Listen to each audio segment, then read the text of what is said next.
Part 2। Rahul ने जैसे ही photo पर जूम किया तो उसने देखा कि पहाड़ी के दूसरे किनारे पर एक लड़की खड़ी हुई है। उसके लंबे बाल उसकी कमर तक लहरा रहे थे। राहुल ने उस लड़की को जोर से आवाज़ देकर पुकारा, लेकिन उसकी आवाज़ जैसे उस लड़की तक पहुंच ही नहीं रही थी। तभी अचानक किसी लड़की के हंसने की आवाज़ राहुल को अपने कानों में बेहद पास से महसूस हुई। उसने जैसे ही पीछे पलट कर देखा तो दूसरी तरफ से किसी की चूड़ियों की खनकने की आवाज़ उसे सुनाई दी। वो बार बार इधर उधर पलटकर अपने चारों तरफ देख रहा था, लेकिन उसे वहां कोई भी नजर नहीं आया। तभी सामने एक जले हुए पेड़ के पीछे से एक लाल रंग का दुपट्टा लहराते हुए राहुल की आंखों के सामने आ गया। कौन है? कौन है? सामने आओ। देखो, मैं जानता हूं तुम हो वहां पर। मुझसे छुपने की जरूरत नहीं है, सामने आओ। तभी अचानक काली पहाड़ी पर चलने वाली घनघोर हवाएं रुक गई। आसमान से हल्की हल्की बारिश बरसने लगी और एक बेहद खूबसूरत लड़की उस पेड़ के पीछे से धीरे धीरे चलकर राहुल की आंखों के सामने आकर खड़ी हो गई। कौन हो तुम? और यहाँ सुनसान जंगल में क्या कर रही हो? मेरा नाम काजल है। वो झोपड़ी देख रहे हो ना, मैं वहीं पर रहती हूँ। तुम्हें क्या लगता है मैं तुम्हारी बात पर भरोसा कर लूंगा कि गांव से इतना दूर इस वीराने में तुम अकेले रहती हो? राहुल की बात सुनकर वो लड़की जोर जोर से हंसने लगी और उसके हंसने की आवाज उस वीरान पहाड़ी पर गूंजने लगी। बस मुझे अकेला रहना पसंद है। तुम कौन हो? पहले तुम्हें कभी इस गांव में नहीं देखा। मैं गांव के सरपंच सुमेर जी का बेटा हूँ। 18 साल की होने वाले हो ना? तुम्हें अपने घर वालों की बात मान लेनी चाहिए। अरे, तुम्हें कैसे पता? मैं इस गांव में सबको और सबके बारे में जानती हूँ। अच्छा, वैसे क्या तुम भी इन सब अंधविश्वासों में मानती हो? सब मानते हैं और तुम्हें भी डरना चाहिए। नहीं, मैं इन सब में नहीं मानता। और वैसे भी मैं तो यहाँ पर बस इस गांव की कहानियों के ऊपर एक डॉक्यूमेंट्री फिल्म बनाने आया हूँ। चलो, अब मैं चलता हूँ। माँ पापा फिक्र कर रहे होंगे। कल फिर आऊँगा। कल मिलते हैं, ठीक है? इतना कहकर राहुल वहां से चला जाता है। देर में जैसे ही वो अपने घर पहुंचता है तो वहां का नज़ारा देखकर दंग रह गया। उसके घर के बाहर चारों तरफ लाल रंग का सिंदूर फैला हुआ था और घर की दीवारों पर किसी ने खून से क्रॉस का निशान बनाया हुआ था। सुमेर और जानकी आंगन में बैठकर बिलख बिलख कर रो रहे थे।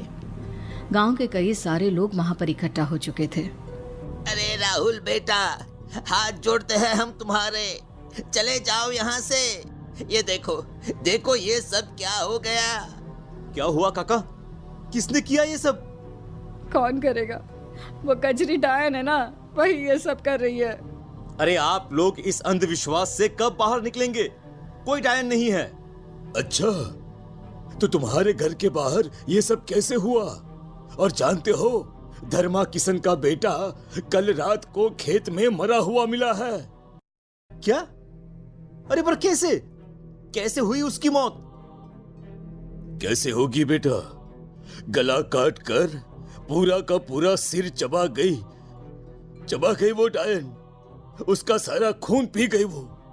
कितनी दफा कहा था हमने उसे कि अपने बेटे को 18 साल का होने से पहले दूसरे गांव भेज दे, पर धर्मा किसान ने हमारी बात नहीं मानी। लेकिन उसमें उसकी क्या गलती है? उसे डर था कि बेटा काली पहाड़ी से होकर गुजरेगा तो कहीं वो डायन उसे 18 साल का होने से पहले ही ना खा बैठे। ये सब बेकार की बातें हैं। मुझे सच का पता लगाना होगा। अरे हम नहीं चाहते हैं कि हमारे गांव के सरपंच के बेटे का भी वही हश्र हो जो दूसरे बच्चों का हुआ है। देखो बेटा, तुम्हारा 18वां जन्मदिन निकट है। अब तुम्हें यहाँ से चले जाना चाहिए। चले जाओ बेटा। गांव के सब लोग मिलकर राहुल को समझाने की कोशिश करते हैं, पर राहुल किसी की बात नहीं मानता। रात होने पर एक बार फिर से गांव वालों को किसी के चीखने की आवाजें सुनाई देती है। सुना तूने इन आवाज़ों को? ये है इस गांव की सच्चाई। तू समझ क्यों नहीं रहा बेटा? क्या माँ? मुझे तो कुछ भी महसूस नहीं हो रहा, कुछ सुनाई नहीं दे रहा मुझे। राहुल की इस बात पर सुमेर और जानकी अब ज्यादा घबरा जाते हैं। उन्हें लगने लगता है कि शायद अब डायन का अगला शिकार राहुल ही है, और एक बार फिर वो दोनों पूरी रात जाग कर बिता देते हैं। इसी तरह अगली रात भी सुमेर और जानकी जागने की कोशिश करते हैं, लेकिन इस बार आधी रात के बाद उनकी आंख लग जाती है। सुबह के लगभग 5 बजे जैसे ही जानकी की आंख खुलती है तो राहुल को अपने बिस्तर या घर में कहीं भी ना पाकर वो घबरा जाती है। देखिए ना, राहुल घर में नहीं है।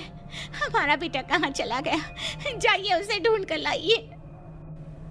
जानकी और सुमेर अपने आसपास रहने वाले लोगों को जगाते हैं और सारे लोग लालटेन लेकर गांव के बाहर के जंगल में राहुल को ढूंढने निकल जाते हैं, जहां उनकी नजर एक पेड़ पर पड़ती है जिस पर एक लाश उल्टी लटकी थी। उसका मुंह पूरी तरह से जला हुआ था और शरीर से खून टपक रहा था।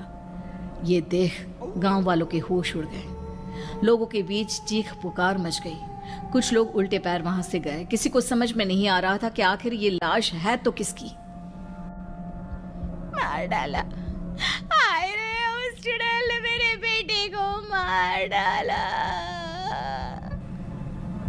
और इतना कहते कहते जानकी बेहोश हो जाती है। रोता बिलखता सुमेर अपनी पत्नी को लेकर घर आ जाता है और राहुल की मौत का मातम मनाने लगता है। दोपहर होने आई थी। अब लोगों के साथ सुमेर और जानकी ने भी ये मान लिया था कि राहुल को उस चुड़ैल ने अपना शिकार बना लिया है। इसी तरह कुछ दिन बीत गए। सुमेर और जानकी अभी तक अपने बेटे की मौत के सदमे से बाहर नहीं निकल पाए थे। गांव में अब एक भी जवान लड़का बाकी नहीं रहा था। ज्यादातर को कजरी चुड़ैल अपना शिकार बना चुकी थी और बाकी बचे हुए गांव छोड़कर जा चुके थे। दिन बीतते गए और अब राहुल के 18वें जन्मदिन का दिन आ गया। उस दिन अचानक से तेज धूप के बीच काले बादल घिर आए। अरे ये कैसा मनहूस माहौल है। लगता है कि कोई बहुत बड़ी तबाही आने वाली है। अरे आज राहुल का 18वां जन्मदिन है, लेकिन उसको तो चुड़ैल पहले ही खा चुकी है। आज क्या करने आ रही होगी वो इस गांव में? अरे मैं तो कहता हूँ कि हम सबको सरपंच के घर में इकट्ठा हो जाना चाहिए। इस बार सब मिलकर इस आफत से लड़ेंगे। गांव के सब आदमी और औरत सरपंच के घर पहुंच जाते हैं। आसमान में घिर आए काले बादलों से पूरे गांव में घनघोर अंधेरा हो जाता है। धीमी धीमी बरसात शुरू हो गई थी। भरी दोपहर के वक्त भी पूरे गांव में आधी रात जैसा माहौल हो जाता है। पूरा गांव एक सन्नाटे से घिर जाता है और गांव के सब लोग एक दूसरे का हाथ थामकर सुमेर के आंगन में बैठे हुए थे। सुनिए, हम सबको हिम्मत से काम लेना होगा। आज हमें इस मुसीबत का डटकर सामना करना ही होगा। और तभी एक औरत के जोर जोर से हंसने और पायलों की आवाज वहां पर गूंजने लगती है। वो पायलों की आवाज कुछ इस तरह थी जैसे कोई लड़की बेतहाशा नाच रही हो। वो आवाजें तेज और तेज होती जा रही थी। तभी अचानक से आसमान में जोर से बिजली कड़की और गांव वालों को अपनी आंखों के सामने राहुल नजर आया। मेरा बेटा, मैंने अभी यहाँ अपने बेटे को देखा। हाँ, अभी यहाँ पे राहुल खड़ा था। अब धीरे धीरे बारिश थमने लगती है और आसमान में उजाला होने लगता है। काले बादलों के बीच से एक तीखी सी रोशनी सुमेर के आंगन के बीच गिरने लगती है। सुमेर और गांव के बाकी लोग ये देखकर हैरान थे कि राहुल उनकी आंखों के सामने खड़ा था। अरे तुम तो मर गए थे ना, फिर यहाँ कैसे? इतने में राहुल के पीछे से काजल निकलकर सबके सामने आती है।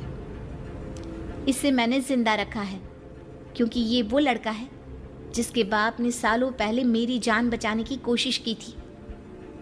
तुम कौन हो? तुम तो इस गांव में रहने वाली नहीं लगती। लगता है आप लोगों ने मुझे ठीक से पहचाना नहीं। और इतना कहते कहते अचानक काजल का रंग रूप बदल जाता है। वो एक बहुत ज्यादा डरावनी दिखने वाली औरत में तब्दील हो जाती है। अब पहचाना? कजरी? हाँ, वही कजरी जिसकी बेटी काजल को बलात्कार करके इस गांव के जवान लड़कों ने उसे मौत के मुंह में धकेल दिया था। उस रात काजल को बचाने की मैंने बहुत कोशिश की थी कजरी। मुझे माफ कर दो, मैं उससे बचा नहीं पाया।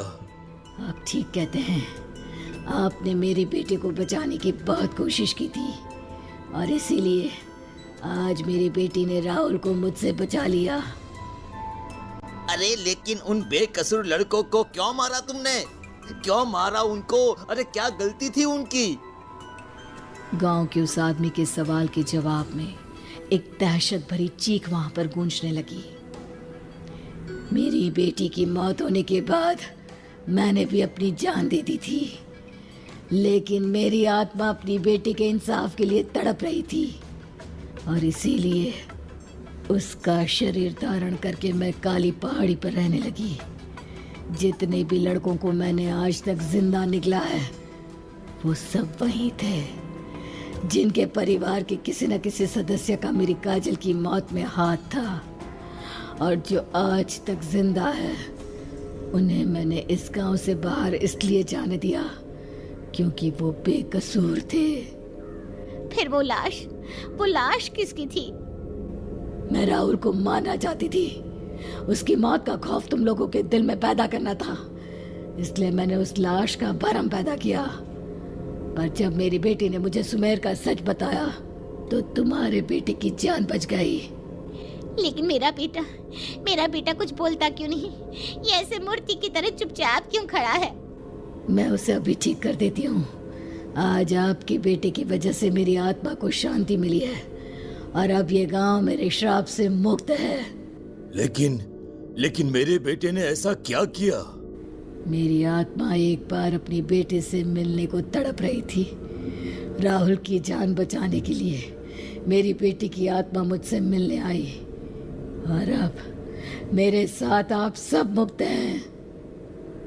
अब अचानक आसमान में जोर से बिजली कड़कती है और मूसलाधार बारिश होने लगती है। राहुल होश में आ जाता है और राहुल की वजह से उस गांव को श्राप से मुक्ति मिल जाती है।